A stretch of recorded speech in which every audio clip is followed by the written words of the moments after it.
Hey, welcome back to Meet the Masons. Thank you guys for joining us again. Woohoo! So today, we're presenting you with a video on Wednesday instead Yeah. of our normal Tuesday because we did decide to participate in Blackout Tuesday Right. in honor of not going on with business as usual, but taking the time to step away and really thinking about how to process this time and also how we want to participate in moving forward. Yeah. So we did that, and it has been an very interesting, very challenging week. Obviously, we are an African American couple living in the state of Florida, and we're parents to Black children. I was a former social worker, and so it hits us all at different levels and in different ways. And for me, it has been very, very tough and very challenging, especially with continuing on with business and just anything in general without being plagued with what's happening during this time. Yeah. So we really just want to tell you how we've processed it, and if we could be of any encouragement on how we've been doing that, then hopefully we can. And also, if you guys can share resources with us as well, that would be awesome. Right. So first, I wanted to ask Jared, how have you been processing this time as a Black male? For me personally, a lot of it has been internal. I'm a thinker, so I think a lot, I pray a lot. So a lot of it is like consulting God, like, Lord, I thank you for safety for me and my family. But in addition to that, I also deal with the real life situations. Like the other day when we came back from the doctor's appointment with Levi and River in the back. So I'm just going to make a turn like normal. And as I turn out of the complex, I turn into this next location, and there's cars coming out, there's cars behind me trying to get in. And there's this little smart car facing the wrong way in the intersection. So I'm like, okay, let me go around the smart car. And then unbeknownst to me, it was a cop car. And how often do you see a smart car as a cop car unless you're at the mall? So this guy jumps out the car, Caucasian male, and he was like, hey, you gotta go the other way. You can't come in here. I'm like, I can't come in here. There's no sign. I didn't say this. I'm thinking this. There's no sign that says I can't come in here. People are coming in. People are going out. Why can't I come in? And then I was like, okay, cool. I'll just make a U-turn and I'll just go back where I was going. So I get in the U-turn and I stop at the red light. It's a 4-way intersection, 2 lanes on each side. And I stop and I get ready to make my left turn. And he walks over to the car. He's like, turn right right now. And I'm like, turn right for what? I'm trying to make a left-hand turn. I said turn right. I'm trying to make a left. Is there a reason I need to turn right? I said turn right now. Puts his hand on his gun and starts yelling, and I'm like, okay, you know what? Let me just turn right. So I turn right, go about 20 yards, make a U-turn, and go the way I originally intended. Now, mind you, right after I go, there's so many additional cars as I'm making the U-turn are coming straight through, just like I was trying to. And nobody got stopped, nobody got yelled at, nobody had a gun on their hip, hand on it, nothing like that. So Kiara's like, hey, Jared, you got to understand that it's not just the fact of you driving up, but some people are intimidated because you're a Black male. And Not you that didn't, they should be. not that they should be, but because you're a Black male, they have a predisposition to fear when you're present. And I'm like, okay, I don't see myself as intimidating, and I don't carry myself in an intimidating fashion. But nonetheless, everybody has their learning and their child-rearing age that they were taught things and things were positioned in front of them. So I'm like, okay, it's my job as a father to teach my children how other people could possibly perceive them. And then in this whole process, not only do I pray about it, do I act about it, but I help my children, our community, and the people around to say, hey, be aware of the options of how people may perceive you. And this is how you keep your composure. This is the education on what is happening to you now and what happened to others like us in the past. And then in addition to that, no matter what situation you're in, you can behave with excellence. You can behave without having fear or without having to focus on only being frustrated. Yes. Are we frustrated? Yes. Has fear tried to grip us? Yes. But do we have faith in this whole process? Yes. So with the faith side of it, it's like, okay, I have to take my responsibility as a believer to say, hey, I trust that God is going to keep me and protect me. And not only that, give me wisdom to navigate in and out of situations. Because we could have sat there and argued, and that could have got heated. It was so close. It was so close because I'm like, oh, no, I want you to prove your point. But I'm like, no, I want you to be safe. Yeah. So I'm like, so it shouldn't be that way. And nobody after us, as I mentioned, had to deal with that same situation. Said all this to say, yes, this is a real situation. Racism is alive in 2020. Should it be? No. My parents have always taught us to kill things with kindness. So when we kill hatred with kindness, that love is going to overshadow. Is it a hard process? Yes, it is. Is it tough times in some of those moments, in those junctures? Yes, it is. And do we have a responsibility? Yes, I believe that we do. Not only do we have a responsibility to vote, we have a responsibility to make actions in agreement with everybody being treated equally, whether that's marches or protesting peacefully and all these different things, or supporting causes with our finances and our resources. We do that. But at the same time, it's like it hits everybody at a different angle. Right. And how do you feel it is for you? Like Jared said, it hits us in multiple places. Me as a Black woman that experienced racism since I was young in Jacksonville, Florida, up until, I remember when, that was our doorbell, probably our Amazon package. But times where I remember when I've been called a nigger, I've been called a black bee, I've been called a monkey, all kind of stuff. And I always endeavored to treat people well. That's the thing. That's the thing about racism that really bothers me, because I always go about always treating people with respect, because I believe that everyone deserves respect. And so when people give me something that I did not give them, I'm always confused as to what is the issue then. It cannot be how I treated you. It has to be some underlying issues that you have within yourself. And so that has always been frustrating. And also as a Christian, knowing that I have all of this rage and this anger and this frustration and things that I want to do. But at the same time, I have to be, and I desire to be, a representation of Christ. And be someone who represent the kingdom of God and do it well, but also at the same time understanding that we don't wrestle against flesh and blood, but against principalities and darkness and high places and rulers in the dark places. So me understanding that, okay, not only is this affecting us in the natural, it's so much bigger than us. When you see systemic racism happening, not only in the nation, but across the entire world, but we're just gonna keep it in the U.S. because that's what we're talking about. But when you see it played out generations after generations in different avenues, in different ways, and to see our people and our lives being taken as something that's disposable, you realize that it's not just something that, one day it could just change with a policy. No, it's a spiritual thing and it's deeper than that. So understanding that part, and then being a social worker, I went to school for this. I went to school to fight for the injustices of people who didn't have a voice. So it's like, it's hitting me in so many different areas, and being the mom of Black children. And it's been difficult for me. I find myself like crying just randomly because I'm so grieved. And I realize I'm mourning with those who mourn and grieving with those who grieve during this time, and processing this internally, because y'all know I'm emotional. Y'all have seen all my pregnancy videos. I'm always crying. But it's been deeper than that. And so I'm thankful for Blackout Tuesday. I know a lot of people had a lot of things to say about it. Oh, it wasn't the best way to go about X, Y, and Z. But honestly, we need to be unified. But it gave me a time to breathe and be like, I don't have to put on and go about business as normal and just flesh out and do X, Y, and Z. Let me just take a minute to focus on myself. We took care of the home. We cooked. Haven't cooked in weeks. Weeks? So, come on. You haven't cooked? I haven't cooked in weeks. Okay, I'm like, yes. I know I've been cooking. He has been cooking. Yeah. But nonetheless, so that was good for us. That's how we process. So taking a step back, and honestly, I feel like I've consumed way more news and social media than I should have.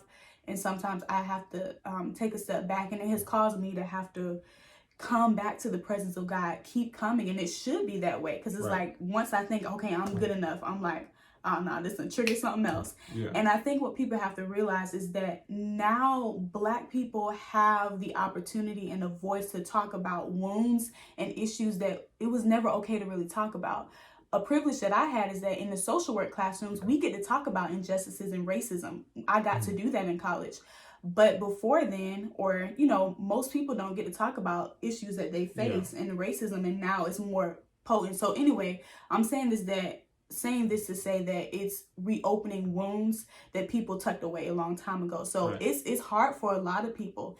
So during this time, how we're processing this time is really going to the Word, going to the presence of God, because I know that this is a spiritual war. Right. And that we do have other things that we should do in the natural. And those are the things that we're researching. Like, okay, where should we give to? Or me personally, I believe that there are people that should be the head, the hands, the feet of everything. I'm not going out to protest personally, but I believe that people should. I'm not, because I want to protect myself and my family. I am a mother. I am a wife. And so I'm just not going to do that, but I absolutely support it. Yeah. There are going to be some people who give loads of money because money is needed to further this mission. So understand I'm on both sides.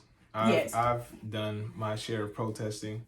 I've done my share of donations. I've done my share of committee meetings and stuff like that. Oh, yeah, absolutely. And I yeah. felt like in college, I did more. I was the chaplain of the Black Female Development Circle. So sorry, just not to interrupt in a negative way, but when I say I've done my share, not that we would never do anything. Right? Oh, if it's we're breathing, it's still going. So I don't want to make it seem like, oh yeah, we did enough.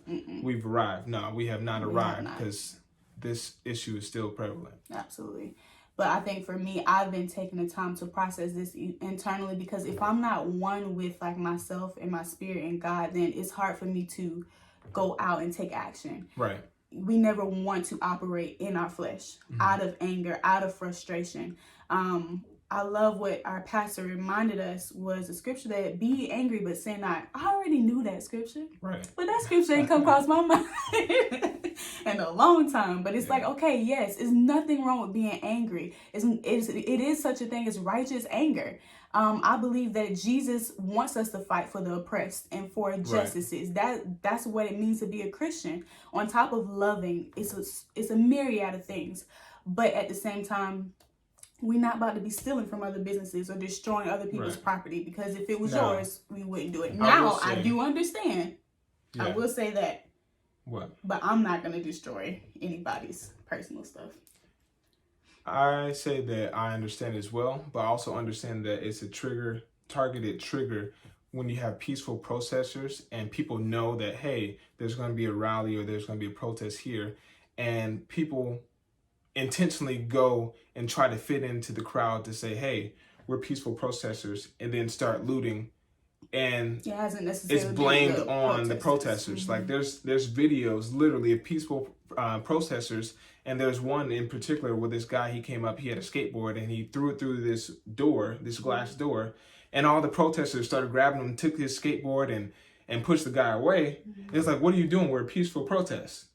But that person came out of nowhere and tried to basically retarget the whole audience to be something that they're not. Absolutely. And there's also other videos of people literally before a protest comes having a truck and literally putting bricks on the ground. Bricks all around, bricks all around, bricks all around, so people can have bricks to throw. However, that's not publicized on the news. Now, are there people that are doing both? Yes, there are people that are doing both.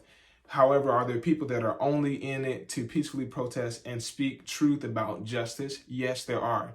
And I think a lot of that is being drowned out. And I don't think that any of these situations should have happened. Honestly, like if you really look at what, the protests? No, I'm talking about as far as like the need for these, like to have so many people being killed, shot, your knee in someone's neck until they died. Like this is not okay for anyone. And they also have parallels where you have, is this okay for an animal? If it's not okay for an animal, it's definitely not okay for equal human being. And it's just not okay. So our stance on it is, yes, we're definitely taking a prayerful stance. We are being participants in our community and partnering with organizations that are in full effort of making a change. And doing it. And then at the same time, taking care of each other at home, because me personally, I feel like it's okay to cry as a man. My dad has cried, my grandfathers have cried, and we've always talked about different things, so it's perfectly fine. But in this time, after so many certain situations, in my stance is like, okay, how can I be there for Kiara? How can I be there for the kids? The kids aren't really dealing with it as much, obviously, yet. Oh, someone did ask us a question about that too. Okay. And then as far as for Kiara, it's like, hey, how can I be a support without being so stone cold? Because sometimes I can like literally deal with the same emotions, but you won't see a lick of it on my face. Not one lick. And it's kind of like a training. But it's just like, it's real. It's not like, oh yeah, like there's certain internal decisions that I've made and that I've made for the family and that we've made together. That's like, this is how we're going to go. This is how we're going to do things. This is our mode of operation. And at the end of the day, it's like, we hope all gets better. We hope that the protests and the voting go in the right direction to make a change for the better. Because if this same target style was pointed towards any other culture, they would be in an uproar and they wouldn't consider it riots. It'd be considered a protest, a peaceful protest. So we've got a lot of opinions on that, but you said someone had a question. What was the question? Yes, so we did ask on Instagram. I forgot to look at the other one. So someone asked another question. You mean pull them up? I do apologize. It will have to be on my phone because it's on the archive. Okay. But someone asked, they have a 5-year-old. When is it appropriate to talk about racism with their child at 5 years old? I would say on my end, for me, River is 2. I don't have a 5-year-old, but I did do, I was a counselor in elementary school. They are very aware and they do know what's happening. As for me in my house, River's 2, she doesn't understand. The other day, I just wanted to see what her responses were. She heard the police sirens going about. I was like, what is that, River? And she didn't really understand. I mean, she knows what sounds were, but she didn't know. And if I needed to further explain what that was, like this is what police are, this is what they do, I would have went there. But as far as telling her about racism right now, I don't think she understands. And you have to know where your child is, because some children are very, very more emotionally intelligent than others, and they understand what's happening, and some don't. For me, I want to protect the innocence of children as much as possible. Like River, she'll go out and she'll wave and she'll speak to all different ethnicities and people, and I see them ignore her sometimes. But I don't want to say, don't talk to those white people, or don't talk to those Spanish people, don't talk to those X, Y, and Z. No, I'm going to let you be innocent and speak. And then when it's time, then you know when it's time. If they ask you questions or you see something happen, they ask you a question, they're like, why didn't so-and-so speak to me? I think you have to know how to address it. Right. You know, and I like that from the perspective of you deal with your child based on their emotional and intellectual level. Me personally, I intentionally say hi to almost as many people as I possibly can. So I think River gets that from me. And I've been like, not this close, but almost this close to people, like sitting right beside somebody or walking right beside somebody, say, hey, how you doing today? And they look me right in my face and keep walking. And I said, hey, how you doing today? And either they jump like this and say, oh, hey, I'm doing good, or they just keep going. So either way, I intentionally shine a light of, no, I'm going to be nice, no matter how you treat me. And then in addition to that, when people around see that, wow, this young man is being so nice, he's helping people with their groceries, or he's paying for this, or he's doing that, and you still treat him like that, they turn on each other. Why would you do that to him? He was so nice to you. He was so this, he was so that. Or somebody will do something silly like that, and you say hi to them, and then you go, oh, you know what? You remember we had your celebration dinner for you. This was years ago. Yeah, so Kiara graduated with her master's, and we had a nice family party and friends gathering. And as we were walking out, it's probably 20, 30 people there, whatever it was. We're walking out, it's 30 people. It's not going to move in 30 seconds. So as we're moving, we're probably the last 2 to get out because we're letting all of our guests go out so we can all take pictures and stuff outside. So as Kiara's getting out of her chair, it's almost butt to butt with another table. And this guy comes up and he's like, she's just standing there blocking my way. Why don't you move? And I'm like, hold up. I was like, hey, you can talk like that to anybody, but this is my wife. This is unacceptable. And we walk out, and then I go back in. I said, I'm so sorry that my wife getting out of her seat peacefully and nicely was an interruption for your meal. Your meal is on me. So I paid for his meal. Gave him more than enough for anything he possibly could order at that restaurant, and walked off. His whole table turned on him. Why would you say that? They were so nice and this and that, and you're over here being such a ruckus and just on a rampage, and these are some decent people. And now for the rest of his life, he will never, ever, ever step to an African-American woman at a dinner table and say, move out of the way. And if he did, he's just doing it for free meals at this point. Mm-hmm.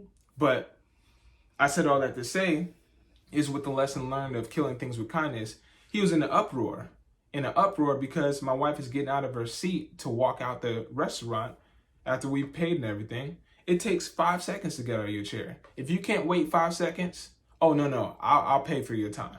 Your time isn't worth this much, but I'll pay for your time. And this will be an imprint on his mind for the rest of his life to never do that again. And that's the way I like to positively punch somebody in the mouth. And we all have our different ways of how we go about it. I'm an extremist, so. Very much so. And, you know, I know everyone wouldn't necessarily agree, but sometimes you just have to find ways that you cope. And then there's a scripture that talks about, like, when you do good, when people do bad, like, you heap hot coals on their head. Yeah. So they literally, like, burn, like, they feel the regret of what they did after you do kindness towards them. And that's the best way to do it. That's the best way. Just love them. And then it burns them up. Burns them up. Start turning the colors and woo. All right, I'm done. Yes. I'm done. But so don't talk. Hey, leave my wife alone, huh? Thank you. He always protects me. I don't play no games. But anyway, so I hope that answers your question about how to go about that with children, because it is touchy. So I'll just say, like, I remember in my childhood, I remember how I was raised. I was taught about white supremacy and injustices very early on.